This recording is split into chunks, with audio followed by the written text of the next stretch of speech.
And then cultivate your motivation to make sure that it's an expansive one, taking into consideration the happiness and welfare of each and every living being.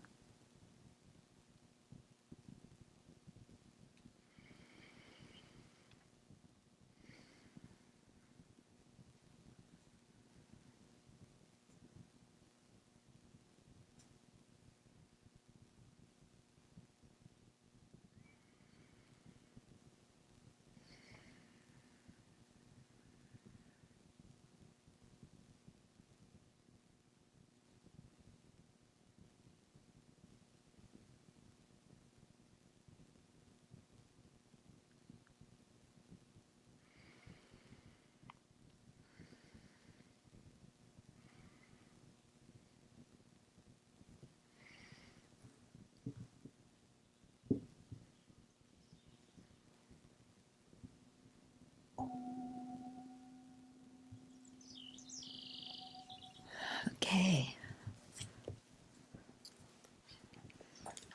I was thinking a little bit more about reputation, because there was an article about, I didn't read it, I just read the headline, about a dog who, I don't know if it killed or protected its owners from a rattlesnake.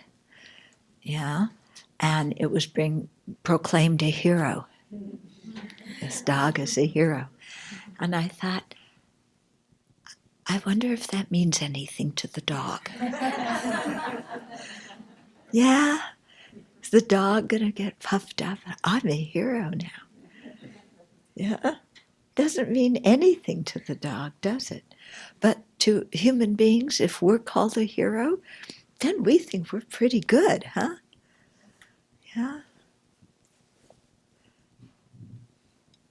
So it makes you wonder, what use is a reputation? And on what kind of grounds do we get a good reputation? Yeah. I don't think the dog thought, oh, I'm going to be called a hero, or maybe they'll give me another dog bone or anything like that. But, we human beings would kind of weigh the pros and cons probably and then make a decision whether to help. Okay, so we're on verse 6. Yesterday we talked about,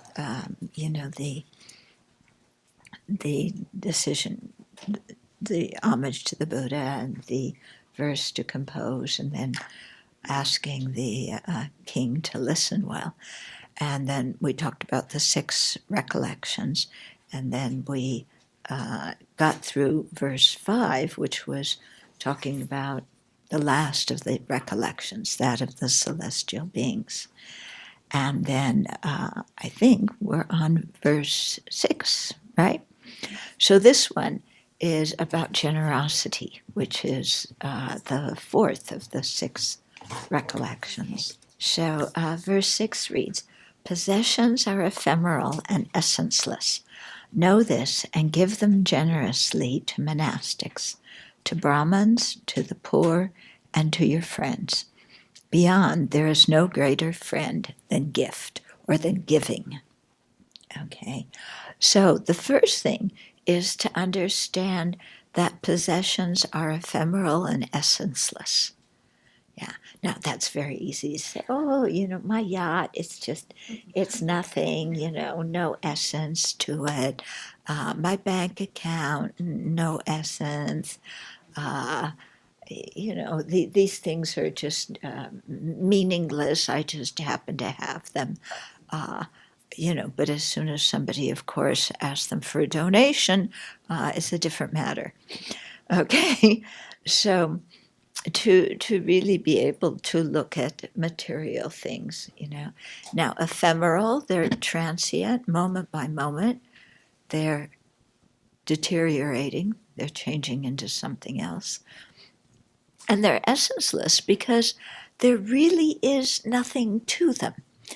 And here I think about money, because now everybody's worried about money, but people are using cash less and less. Yeah. And so what's happening is you're just getting figures in your bank statement about additions and subtraction, but you never actually see any money come or go. And even if you're using cash, it's just pieces of paper that have meaning because we've decided to give them meaning.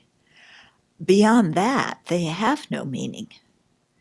Yeah, as you can see, when there's mass inflation and you need a wheelbarrow full of cash to get a loaf of bread, it has that much value simply because of our minds, not because it has anything inherent in it.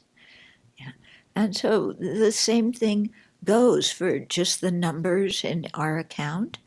And what's interesting in accounts is not what the first number is, but how many zeros after that you have. So you want to have lots of zeros. A 1 or even a 9 and only 1 0 is not so good. Yeah, but a 1 with 9 zeros, that's pretty good. Okay, so do you get what I'm saying? Yeah, so we're all out searching for zeros.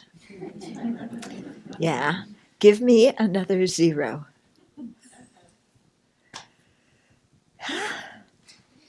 And it's so interesting what the implications money has, or rather, I should say, the symbolism money has. So for some people, money symbolizes power. If you have money, you have power. For other people, money symbolizes freedom. Because if you have money, then you can do what you want. For other people, money symbolizes success. Because the more zeros you have, then, it must mean that you're intelligent or successful or something like that. For some people, money indicates love. Yeah. Especially when you don't have time to spend with people, then you give them money. Yeah, it indicates affection or care. Yeah. What else does money indicate? Yeah. So it can be a burden when all of a sudden you have lots of relatives you didn't know you had who all need a loan. Yeah. What else can it be? Oh, yeah, security. Yeah, chalk up those zeros and that gives you more security. Does it really give you security? Yeah, think about it. When you're old, what is going to be of more use to you? A ton of money or a peaceful mind? What is more useful to you when you're old? Yeah?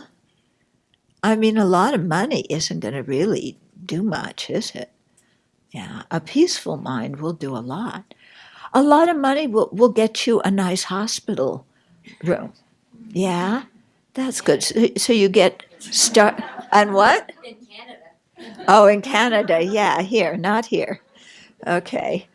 Yeah. So, yeah, I mean, here, a lot of money. I don't know if they'll even let you do it in the door of the clinic anymore. Okay. But, to really ask, we want security. What security does money give us?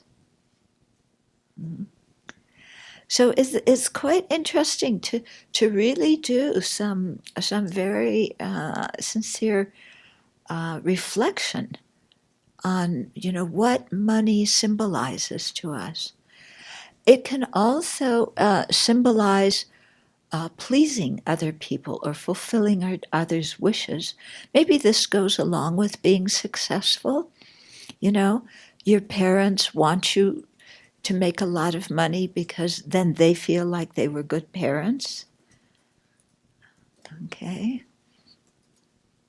One man came here and this kind of broke my heart when he said it. He was married for a while and he said he felt more loved when he was making a lot of money. Yeah, that marriage didn't last. But, so it's interesting to think about what money symbolizes for us. And beyond money, possessions, what you spend your money on.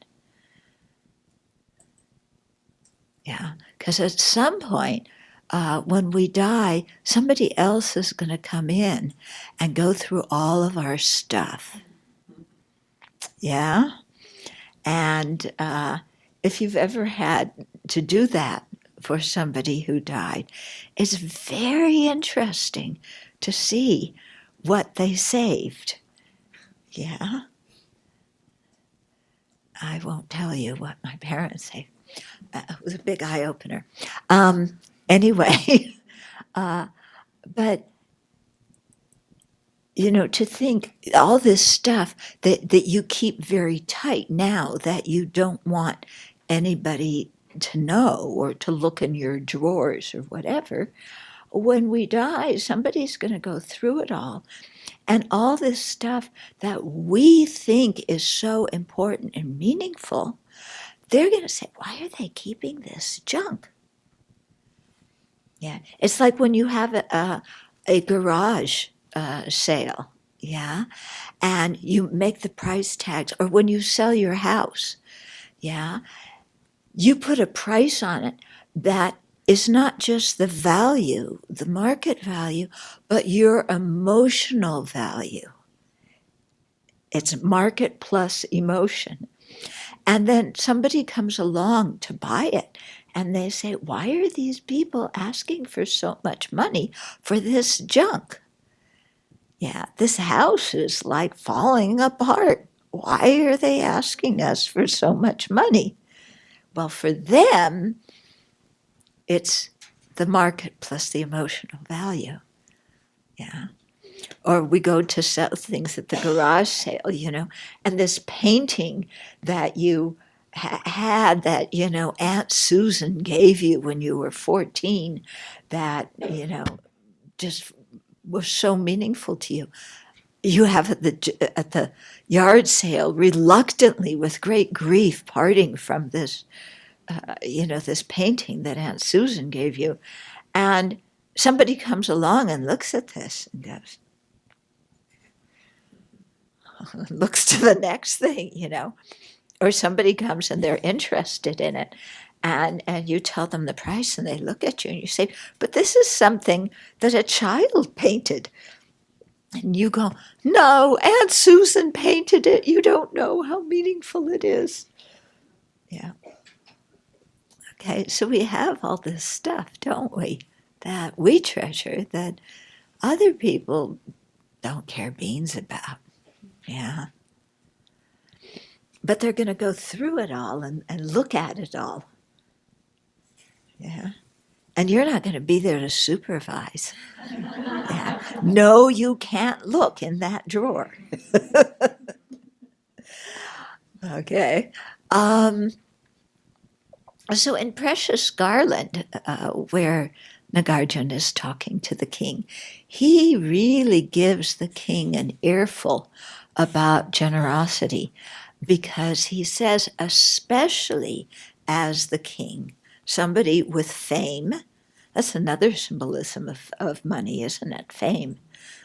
So somebody with fame, with wealth, yeah, when they're dying, all the ministers that were all around you, that were pretending to be your good friends while you were in power, now they're all going to be looking at who's going to be the next king.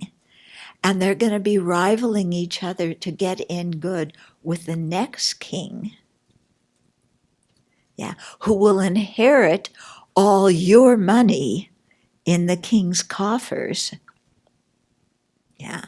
So even if you think, he told the king, even if you think you'll hold on to the money until you die and then ask your ministers to give it away, there's no guarantee that they'll do that because they want to get their grubby little hands on it, or be the one who gives it to the next king so that they can brown nose their way into the good graces of the next king. So Nagarjuna is very frank with the king, and he says, that wealth doesn't serve anything for you now or after you die. Just using it, keeping it in your coffers, you should use it now to create merit, because the merit you create will go with you into the next life and bring good results for you in the next life. And using that money now will benefit your populace. So there's quite a few verses where he talks very frankly to the king. I could just imagine the king going, But what Nagarjuna says is really true. Okay, so possessions are ephemeral and essenceless. Yeah, you can't take them with you when you die. Yeah, in Chinese culture, I don't know, in Vietnamese, do they have this too, where they burn money to send it to the ancestors? Do they have that? No. Okay. In Chinese culture, yeah, you buy paper money. The banknotes are from the Bank of Hell. Okay, because you always assume that the relatives you love so much are going to hell. So you buy the notes from the Bank of Hell, and you buy paper computers and paper Mercedes-Benz and all these sorts of expensive, beautiful paper things. And then you burn them and think that they are going to your deceased relatives who are now in the hell realms, who will now have those things. Yeah?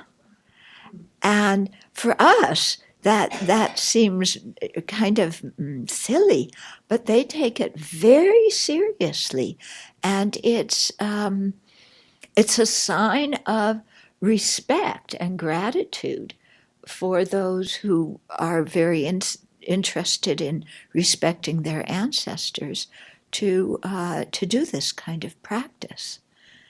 Yeah. Now some people are speaking and saying it, but it's not very good for the environment. Yeah, because you put all the carbon in the environment. Okay. So here he too, Nagarjuna is saying, yeah, so know it's ephemeral and essenceless, and then use it to benefit yourself and to benefit others, okay, by giving it to monastics. Yeah, why monastics? Because they're people practicing the path who are trying to cultivate virtue and be of benefit and service to society.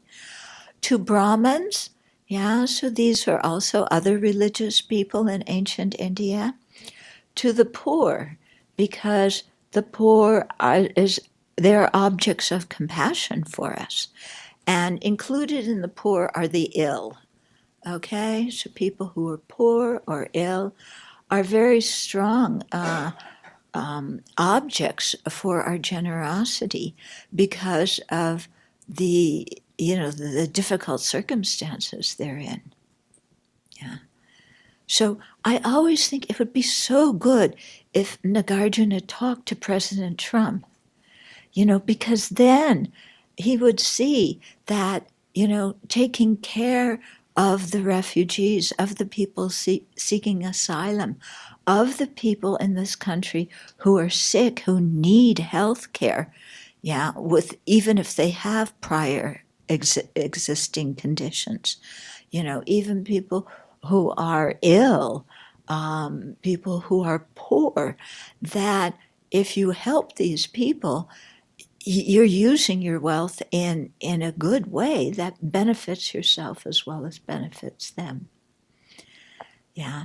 So we can visualize, Nagarjuna talking. Yeah, yeah. Maybe to the whole Congress, huh? Yeah. Wouldn't that be nice? How about the Supreme Court? Yeah, we got to put the cabinet in there too. Jeff Sessions, Scott Pruitt, he needs to hear some of this too. Okay.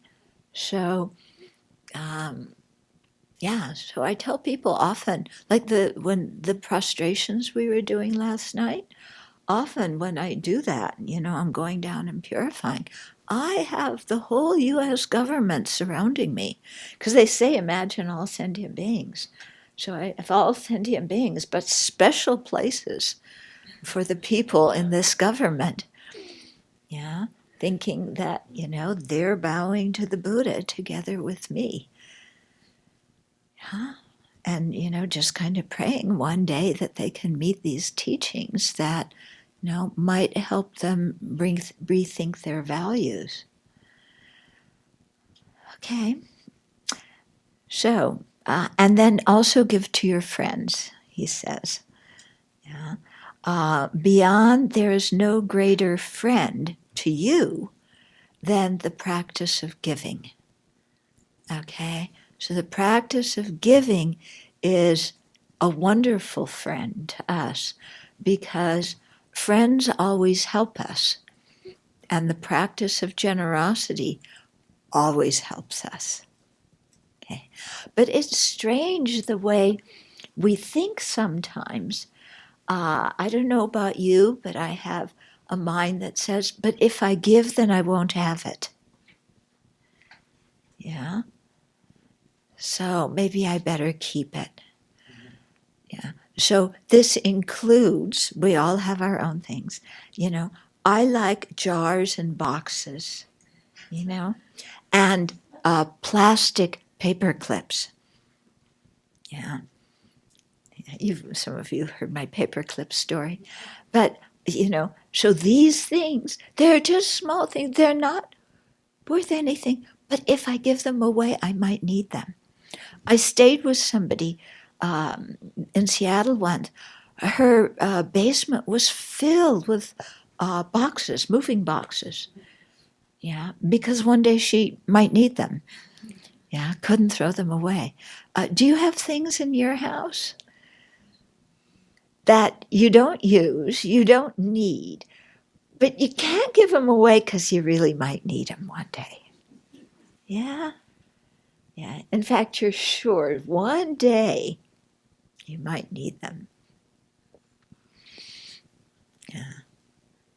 So this goes for the Sangha too, sometimes extra pairs of socks, yeah, extra sweaters, extra this or that, I'll keep it because the one I have will wear out someday. Meaning, the one I have someday will start looking a little bit old, in which case I'll put it in the Sangha storeroom so somebody else can have it, and then I'll take out the new one I have and use that. Okay, instead of I'll keep it and wear it until it's almost tatters. Yeah. Somebody, my friend Tenzin Kacha, some of you know her. She tells a story. I don't remember this, but she tells the story that how did she say it? That she was talking to some of the nuns at the Ganden Chuling nunnery, and somehow I forget what it was. I had some clothes or something that extra robes that I wanted to give to them, and she was conveying that. And one of the nuns says, "But her robes look so old. I think we should give her some robes." Yeah, because after you live in India for a number of years, you use everything until it's really worn out. At least, now India's different, but if you started out, when I did, we didn't even, we saved every single plastic bags were like gold. When I lived in India in the 70s, you didn't throw out a plastic bag. You kept your powdered milk containers. They were so useful, these tin containers. You could grow plants in them.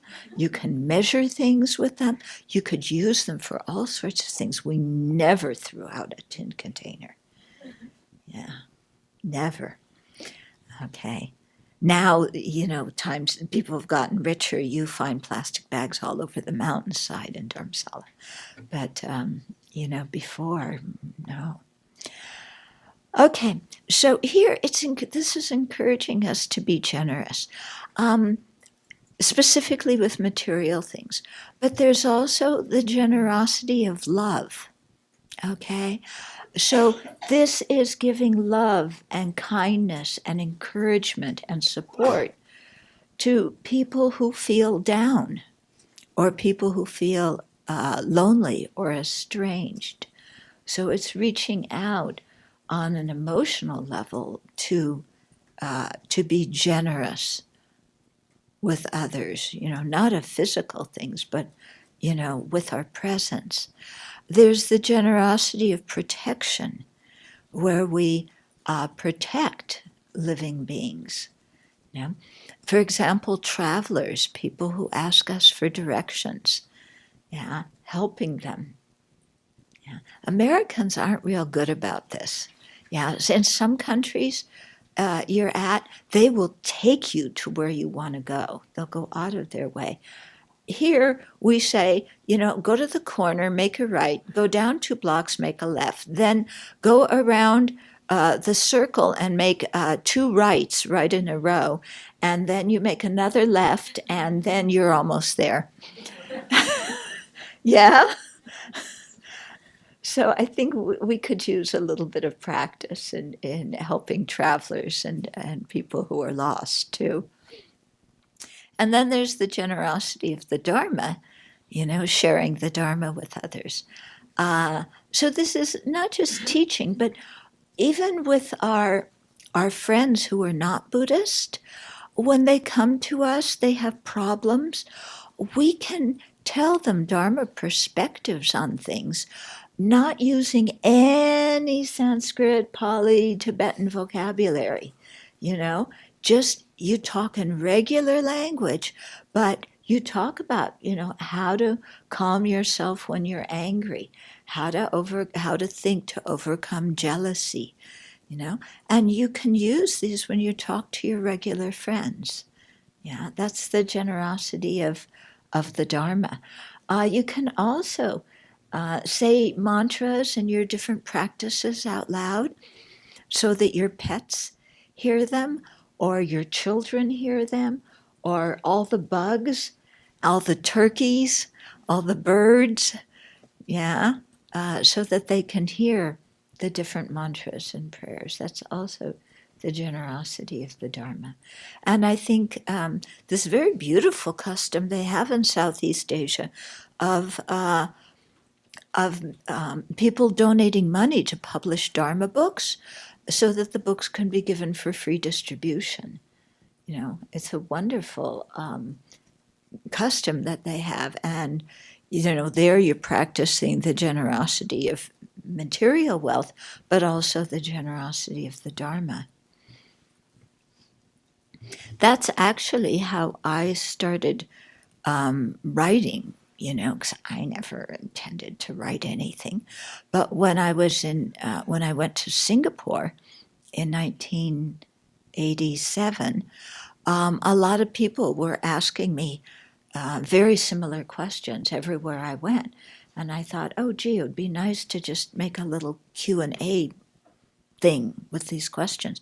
And then at the same time, this one man came and he said, if you ever want to do a book for free distribution, I would like to help fund it. And I wasn't even aware of that custom. I was totally new to Singapore. But when I asked them, people explained it to me. And then somebody else gave me a computer to use. Remember those computers with the black background and the green letters? With the really big floppy disk? Yeah. So somebody loaned me one of those, and that's the beginning of my writing career. Because after college, I still have to thank not only Mrs. Sloan from high school, but the TA in my college, whose name I don't remember, and I hated her class, but who taught me how to write. Yeah, by marking everything up with red ink. Where's your topic sentence? Yeah. Why is this one this is a run-on sentence? You need to make 2 paragraphs out of this. Yeah. But these people sometimes are the people who we owe a lot to, you know? Yeah. Even though every time you got a paperback filled with red ink or whatever your exam was in, these are the people who help us. Okay. So then verse 7. Then, so that was the recollection of generosity. And I think also in the recollection of generosity is thinking of the benefits of generosity. And you'll find in almost every section of the Lamrim teachings, the stages of the path teachings, they talk about the benefits of doing something. Yeah? Because if we know the benefits, then it becomes easier for us to do something. Yeah. And so one of the chief benefits that, is spoken of that comes from generosity is not only, helping other people and delighting them, but it creates the cause for us to have, the things that we need to live in a future life. So they say generosity is the cause of wealth. Yeah. And I really believe that. Yeah, I had talking about myself a lot this retreat just happens to be my favorite subject. But when I lived in the monastery in France, I was really poor. When I lived in India and then later when I went to France, I was really poor. And it was cold there in the winter, and I didn't have enough money to have a heater in my room. And so I would stay late in the meditation hall doing a lot of prostrations to get warm. And then one day I kind of had to sit and think about it. And, okay, why don't I have enough money to get heat? Because we had to pay for all these things ourselves. The monastery didn't pay for them. And it's like, okay, this comes from my own stinginess.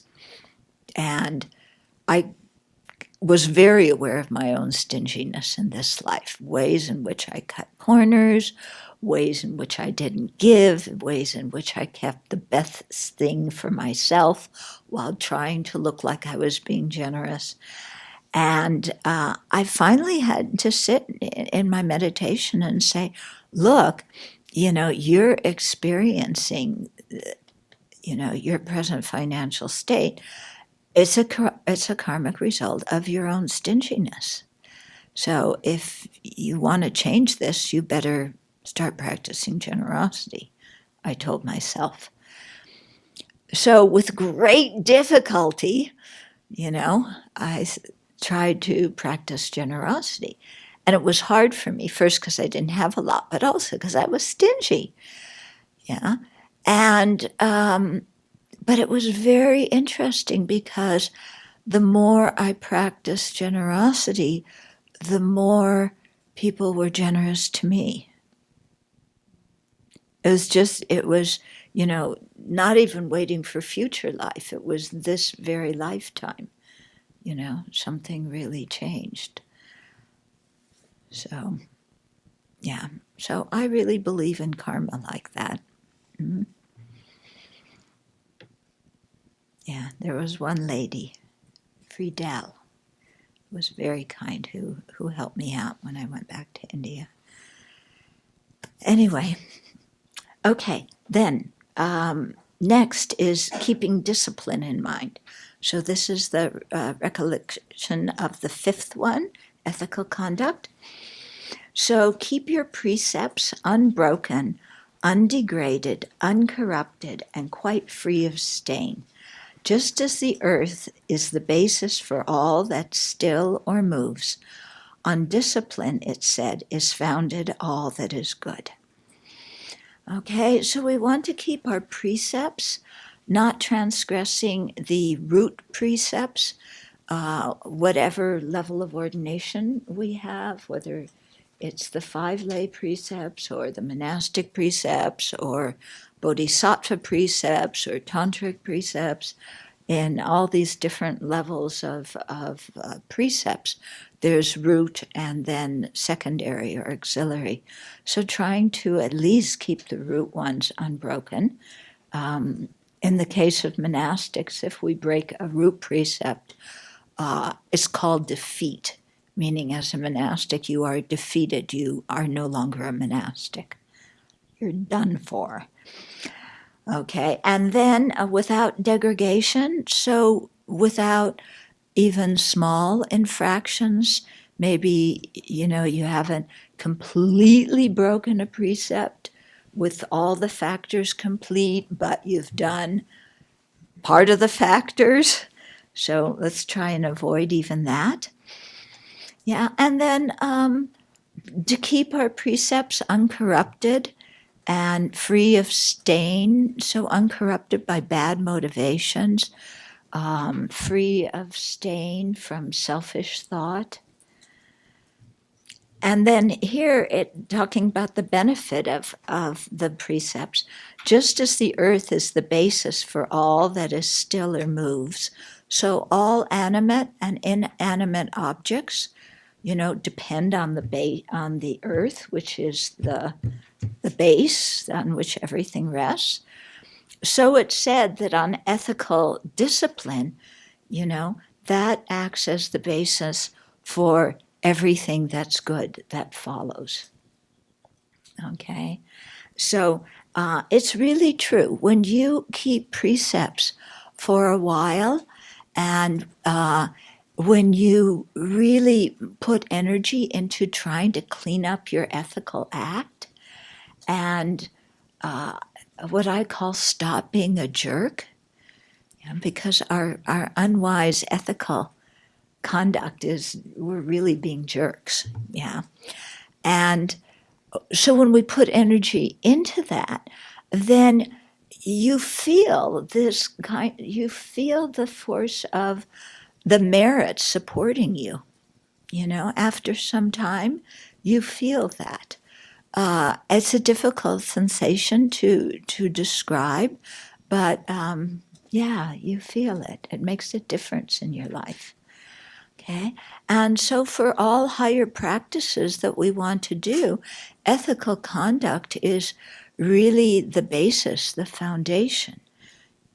If we can't abandon harming others, then how are we going to help them?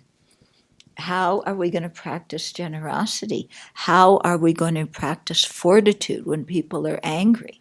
How are we going to have joyous effort? How are we going to concentrate or develop wisdom if the basic things that are the easiest to practice we overlook and jump over? Yeah? And yet, it's amazing in our society how little attention people pay to ethical conduct in many aspects of their life. And my theory is that for many people, not all, but for many, some of the psychological problems or psychological uneasiness they have comes from past negative actions that they've done that they've never purified or never acknowledged. So they've sat there kind of fermenting as feelings of guilt or shame or unworthiness. Yeah. So I think that keeping good ethical conduct really helps us just on a basic human level to feel good about ourselves. Because if we take advantage of other people and mistreat people, yeah, we may say, oh, I got the best out of them, ha ha ha ha, or I got even with them, he he he he. But, we're the one who really lives with ourselves. And how do we feel about ourselves when we act that way? Yeah. So I know sometimes for me, like if I'm upset with somebody, that's key word for anger. When you don't want to admit your anger, you say angry, you say upset. Because we're not supposed to be angry. You want to be a good Buddhist. Yeah. But somehow upset is okay. But anger. Anyway, when I get angry, sometimes the thoughts are, oh, well, let's see, what can I do to get the point across to that person that what they did was not too cool? That's code for how can I take revenge? Okay. How, out of compassion, can I show them that they need to change their behavior? Okay. So, my mind's very sneaky. But whenever I start to formulate these plans, then I go, do I want to be that kind of person? Do I want to be the person who rejoices after harming somebody else? And then it's like really clear, drop that plan, children, because I don't want to be the kind of person who feels good upon succeeding in hurting others. Yeah. Because I don't feel good about myself when I have that kind of motivation. Yeah. So it's a real good way. It's just, okay, got to stop that right now. Yeah.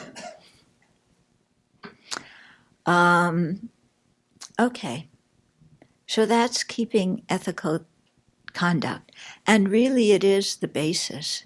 When you look at the 5 precepts to abandon killing, stealing, unwise and unkind sexual behavior, lying, and the most difficult, well, actually, intoxicants is difficult. The third one, unwise and unkind sexual behavior, is also difficult for people.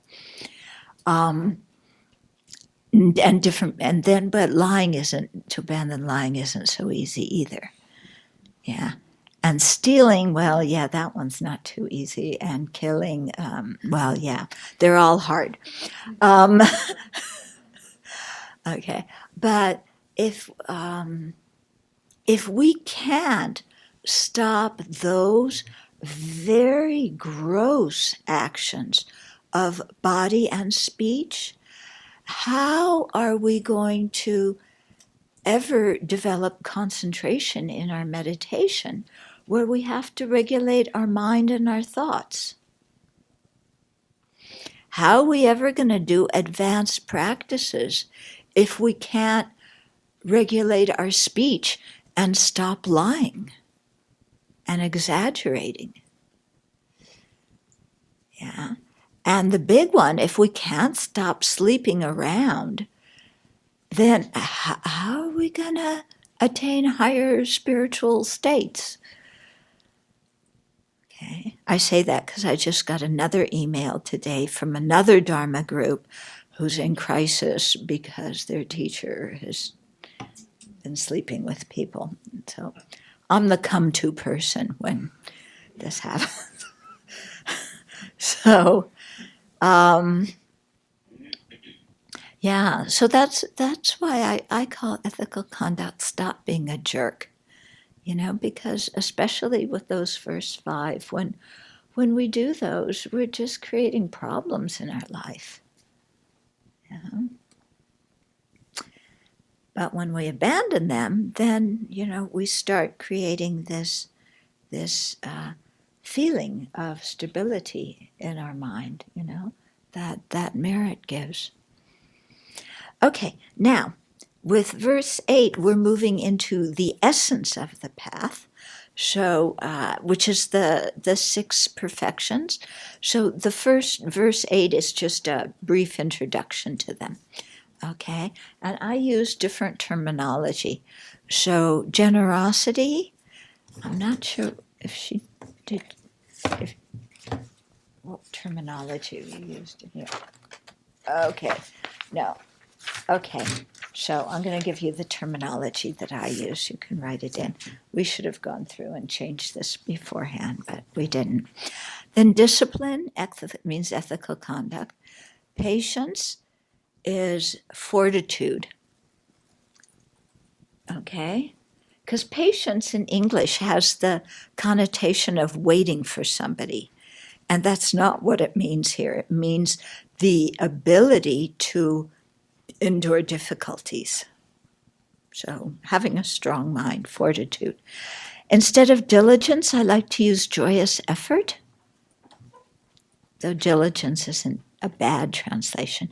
Instead of concentration, I use meditative stability and the wisdom that knows thusness, the wisdom that knows emptiness. So these measureless perfections make them grow and be a mighty conqueror, that is a Buddha, who has crossed samsara's sea and gotten to the other side, other shore. Okay? So these are 6 practices that are done with the motivation of bodhicitta. And so that differentiates them from practicing generosity, ethical conduct, fortitude, and so on, with the motivation for your own liberation. Yeah, this one's really putting it in the context of our highest spiritual aim, full awakening. Okay, so generosity, giving, ethical conduct, restraining from harm, fortitude, learning to endure difficulties. Yeah. So maybe we could say this as stop being a prima donna. Okay. We have a song at the Abbey. Yeah, about being a prima donna at the Abbey. We won't sing it for you. But, yeah. So, to have a strong mind, to be able to endure it when we're sick, to be able to endure it when things don't go the way we want, to be able to endure the difficulty of practicing the Dharma, even. Okay. So maybe you could also say, stop being a wimp. Yeah. Yeah. Stop being a wimp, stop being a prima donna. Comes to the same point. Okay. Joyous effort is taking delight in virtue. Yeah. You love doing virtuous things. Yeah. Meditative stability is to develop some concentration in our meditation. And then the wisdom that knows thusness is the wisdom that knows emptiness, the emptiness of inherent existence. And also the wisdom that understands the law of karma and its effects. That's also important. Okay. And, so taking these measureless perfections, measureless because we're doing them for the benefit of measureless sentient beings or immeasurable sentient beings, and we're practicing them to an immeasurable extent. And then through this, may we become a fully awakened Buddha who has crossed to the other shore of cyclic existence. Okay? Then verse 9. So here we're going into more detail in the 6 perfections. So generosity, start with first. Yeah. So here it's talking a lot about generosity to parents. Those who show their parents great respect with Brahma or a master will be linked. By venerating them, they'll win repute. In future, they'll attain the higher realms. Okay, so they're talking about somebody who respects their parents or who takes care of their parents. Then they will be blessed or unharmed by the celestial beings and spirits. They will be associated with Brahma, one of the gods in the celestial realm, and they will be worthy of offerings, and it will, it'll also create the karma for them to be associated with a spiritual mentor who teaches them the essential points of practice in future lives. So, taking care of our parents, being kind to them. Okay, so taking care of our parents, this is something that is, it's a lot of people are thinking about it because it isn't like in Nagarjuna's time where your parents lived to be maybe 50, yeah, and people died before they were so out of it with Alzheimer's and dementia. They didn't live that long because they didn't have the kind of medical care that can keep your body alive even though your mind is gone. They had they didn't have the healthcare system that we have now, which is so expensive. So taking care of your parents was a completely different thing in olden times, yeah. And the parents usually lived in the same house with the family, and so not only their children, but also their grandchildren helped to care for them. Yeah. In our culture, the conditions are really different right now.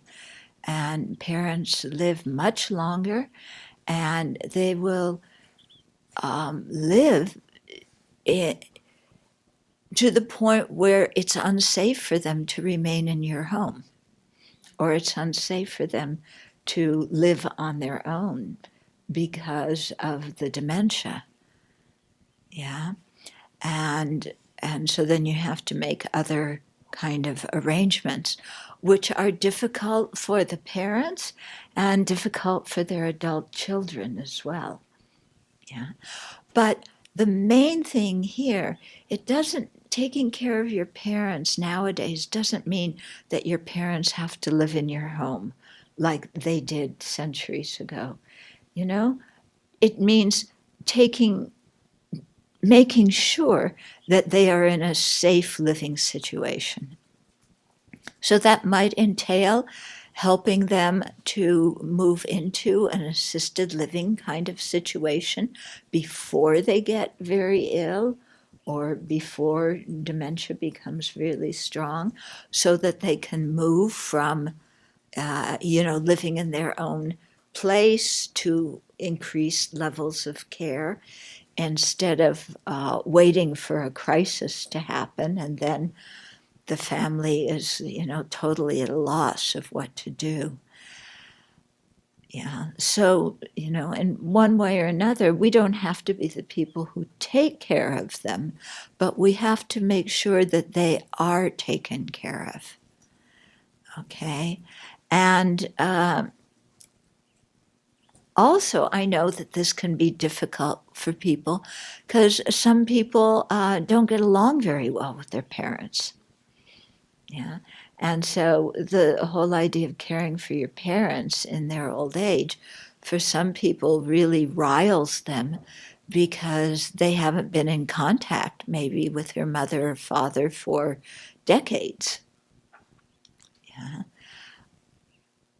So I think it's quite important, not only in the context of a verse like this, but also in the context of generating bodhicitta, where we think of the kindness of our parents and remember that all living beings who have been our parents and have been kind to us in the past, and then to want to repay that kindness.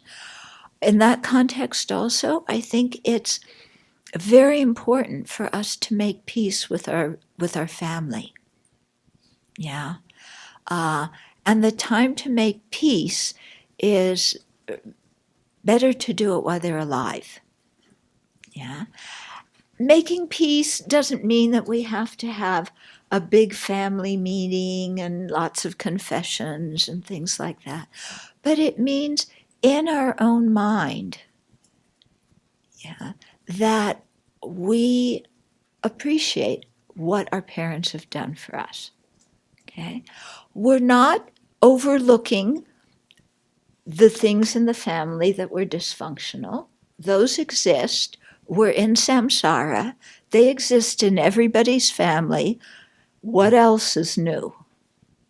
Okay? Samsara, by its very nature, is dysfunctional. So all of our families are going to be dysfunctional. And all of our relationships are going to be dysfunctional. Okay? So to accept that, the people in our family are doing the best they can, given the situation that they grew up in, given their values, yeah, given the karma that they came into this life with. And so to accept them for how they are. And they're not perfect. And that's okay. Yeah. The chief thing, what our job is not to make our parents perfect and not to make them be the kind of parents we wish they were. Our job is to accept them for for who they are, and to appreciate the things that they did do for us. Yeah. And I realize more and more, yeah, as I practice, my gratitude for my parents increases. Yeah. Compared, when I was 16, my gratitude for my parents was like minus 100. Okay. Yeah. But as you practice, it's like, oh, they really did some good things for me that enabled me to have opportunities that otherwise I wouldn't have had, to, learn certain ways of doing things that otherwise I wouldn't have learned, and to really appreciate what they did do. Yeah. So that's what, it's the glass half empty and the glass half full. We can focus on everything we hate about our family, or we can focus on their kindness. Yeah? So we can make it the glass half empty, we can make the glass half full. It's up to us. Yeah? But the making peace with our family comes inside of our own hearts. Okay? Not through changing everything on the outside. It was very strange because I went through a period, my parents were not very happy with me ordaining. Okay? In fact, they asked me to leave the house and didn't communicate with me for years. But I kept writing them a letter every month because I knew they would worry if they didn't hear. So, wrote lots of letters, didn't get any replies. But it was very strange.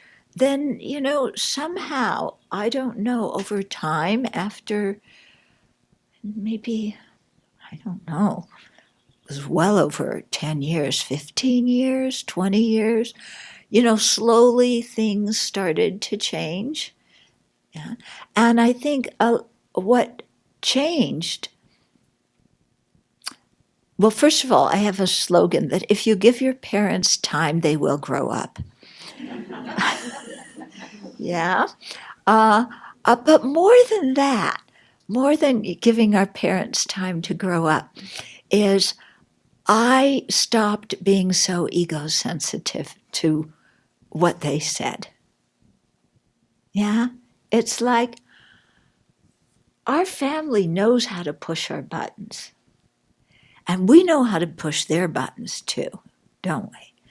But they know how to push our buttons. And as long as we have those buttons, they're going to push them. And even people out who aren't our family are going to push them. Yeah. Because they're big red buttons, all the things we're sensitive about that we feel we have to protect ourselves from. And I think a lot of what really helped me make peace with my family is that I got rid of some of my buttons. Yeah? So then my mom could say this, she could say that, and it was okay. I didn't have to respond. I didn't have to defend myself. I didn't have to make sure I was autonomous and they were respecting my autonomy. You know, I didn't have to do any of that anymore. I could just be with them. Yeah. And their quirks. And especially as they get older, sometimes the quirks get more pronounced. Yeah. But, you know, all these things of making peace, it starts inside of us, with us making peace with them. Yeah. And I know for myself, it started with accepting my parents for who they are and stop wanting them to be different. Yeah. Because we can go on and on and on, can't we, about how we would like our parents to change and how they should change, because they would be much happier if they changed. Not to mention we would be much happier too. Yeah. But are we going to make them change?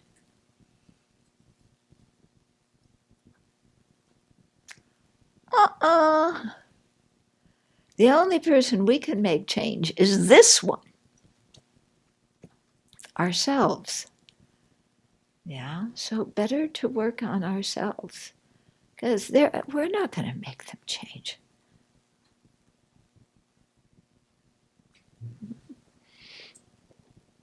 Okay, so so caring for our parents, good practice to do.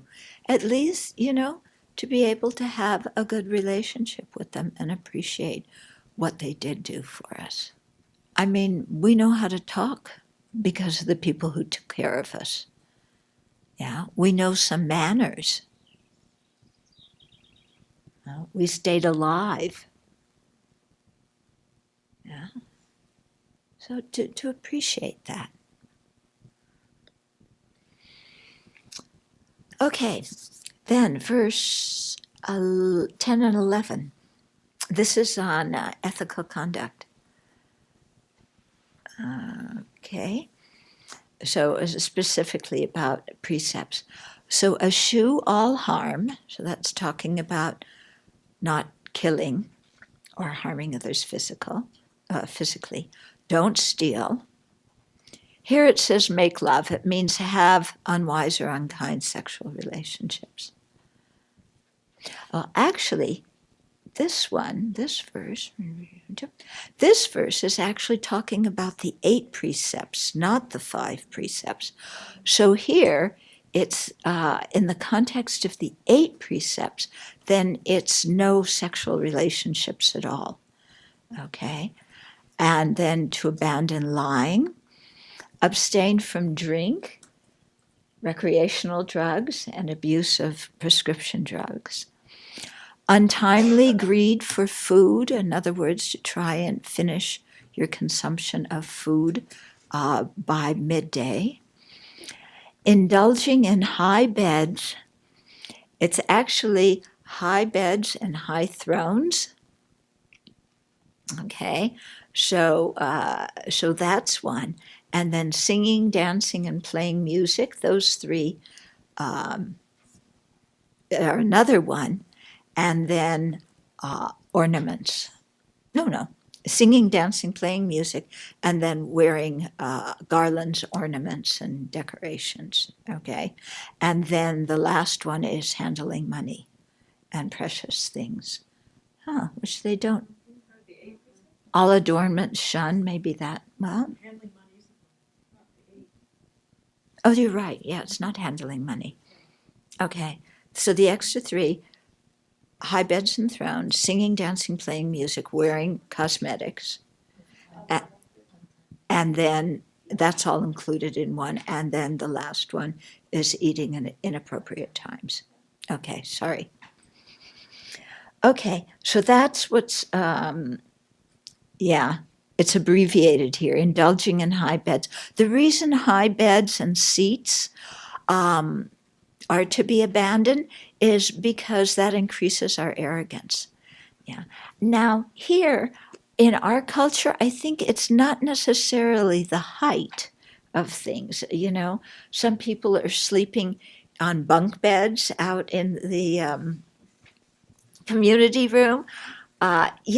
If you're looking down on the person who's on the lower bunk and you're feeling arrogant, okay, then maybe you need to keep this precept. But if that's not your problem, what it means is sitting yourself in a position of importance.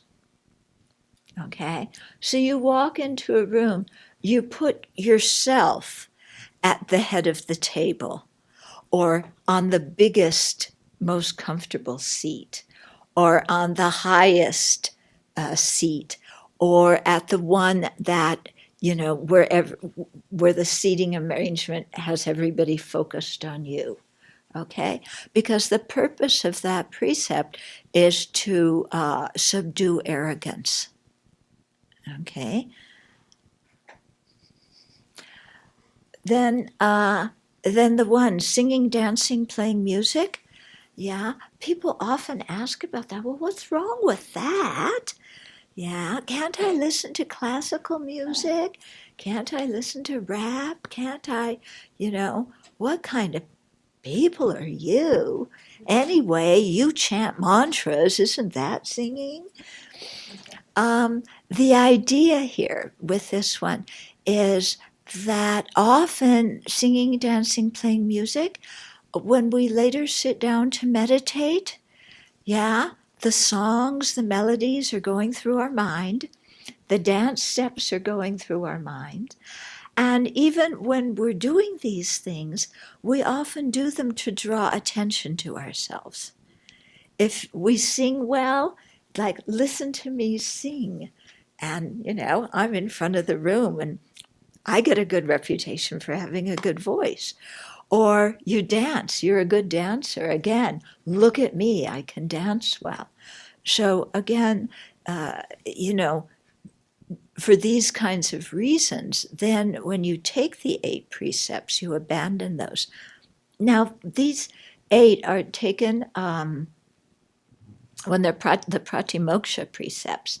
Then the lay people take them for 24 hours, so it's just one day that you have to do this. Or in the case of, for example here, before people become a monastic, they take the 8 precepts for an extended period of time, like Christina has done, and like all the other monastics here did before they ordained. Okay, and that, you take the 8 for an extended period of time. There's also another practice that's similar, that's called the 8 Mahayana precepts. And here the precepts are pretty much the same. There's some small differences in them. But the big difference is that they're taken with the motivation of bodhicitta. Okay, and so then you accumulate a lot of merit. And so monastics can take those precepts because they're taken with the motivation of bodhicitta, whereas monastics don't take the 8 anagarika precepts because that's considered a lower ordination, and we already have those precepts. Okay. So, for men and women who keep this 8-branched vow and emulate the vows the arhats took, their wish to nurture and cleanse will grant them handsome bodies as celestial gods. Okay, so here again, some of the benefits. Your behavior accords with the behavior of the arhats, liberated beings, because they kept this same ethical conduct. So that's nice. Nurture and cleanse is referring to the practice that we have of posada, or in Tibetan it's sojung, where we confess transgressions of our precepts every 2 weeks, and then we restore those precepts by doing a ceremony together with the rest of the Sangha. Okay. And so, one of the good points of keeping ethical conduct is it creates the cause to have a fortunate rebirth. And a fortunate rebirth is not an end to itself, because we're still in cyclic existence, but we need a fortunate rebirth so that we can continue to practice the Dharma in future lives, so that we can ultimately attain liberation or full awakening. But it will give you an upper rebirth and handsome bodies as celestial gods, if that's what you want to be in your next rebirth. They say that gods have, it's a lot of fun. Yeah.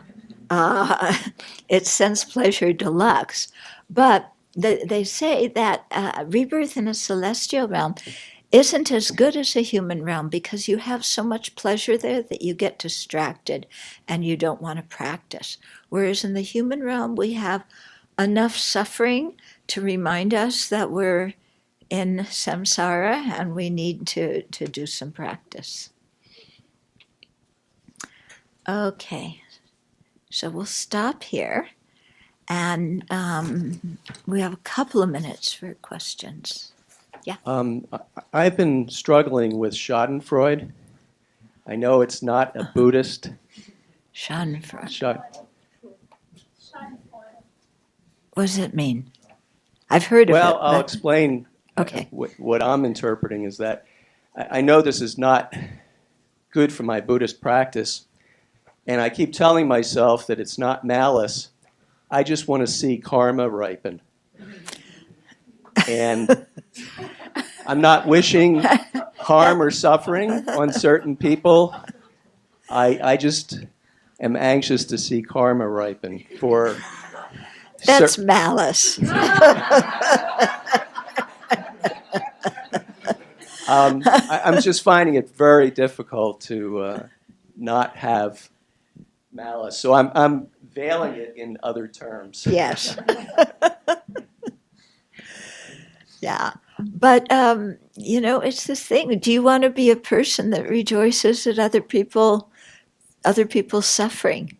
Like, they deserve that. I used to tell them to go to hell, and finally their own karma ripened that way. Impeachment, I might celebrate just a little bit.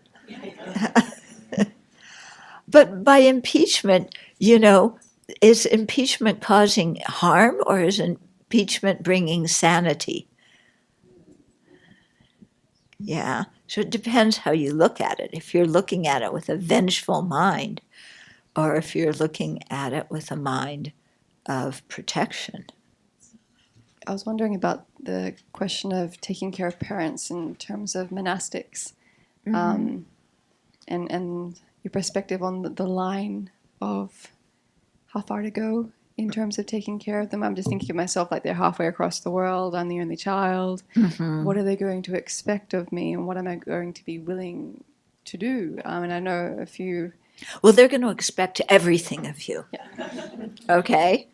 Yeah. So, I mean, because that's what parents do, isn't it? They expect everything of you. Yeah.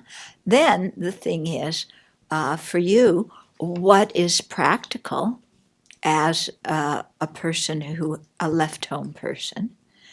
And, what can you arrange that can be, so that they live in a safe situation and they have friends around them, so they have some social life, and they have people who help them and take care of them. In other words, you don't have to do everything. Yeah. Of course they want you to. Yeah. Although maybe not. My dad didn't want me to change his diapers. Yeah.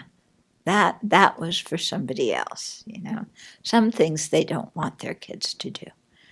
Yeah. My dad would never let me help him into or out of the car, but he would let my friends help him, but he wouldn't let me. Okay? So there's some things they won't want you to do, okay? But it's just a thing of helping to set up the circumstance so that they are cared for. You don't have to be the one who's there caring for them. To start the conversation now. Yes, very good advice. Start the conversation now. I had a question about coveting from yesterday. Does it have to be for something that somebody owns, or can it be just an object in general, like a car, not somebody's car? And does it have to Well, a involve car is always owned by somebody. like the dealer, the Isn't it? dealership? Yeah, a car always, you usually don't see cars just parked at the side of the road that run, the old junk cars. Even the junk cars, they're on somebody's property. They're owned by somebody. But like a person who, like if you're wanting another person. The point is that coveting isn't that you're wanting their thing. Coveting is you're wanting something that doesn't belong to you. Okay, because I usually hear it's owned by somebody else. Maybe this is coming from the Ten Commandments when it was your neighbor's wife or goods, I think. Yeah. But nowadays, almost everything is owned by somebody. Yeah. In ancient times, there were lots of things that were unowned. But now, even the moon, what did they do? Yeah. Amazon. And the what? Amazon. Oh, Amazon owns the moon. Okay. And do you have to be plotting to get it, or is it just craving? Well, no, you're actually thinking about how to do it. One, just craving is craving. Yeah. But then craving, if it stays in your mind, turns into coveting. Yeah. It becomes from, oh, that's really nice, to, that's really nice, and how can I have it? Generosity of love. I also think practices, prayers belong to that. You said support, encouragement. Don't you think so? That, Okay, yeah, so the starts within generosity. The mind, how I think about others. So thinking well of them is also a practice of love. And Yeah, here I mentioned love as love being the generosity of love, not just the generation of love. It's the generosity of love. yeah, no, I don't speak about generation. I think you can also give love just how you think, or when you pray, or when you do the practices. Oh, yeah, it's giving sure. to, yeah. Sure.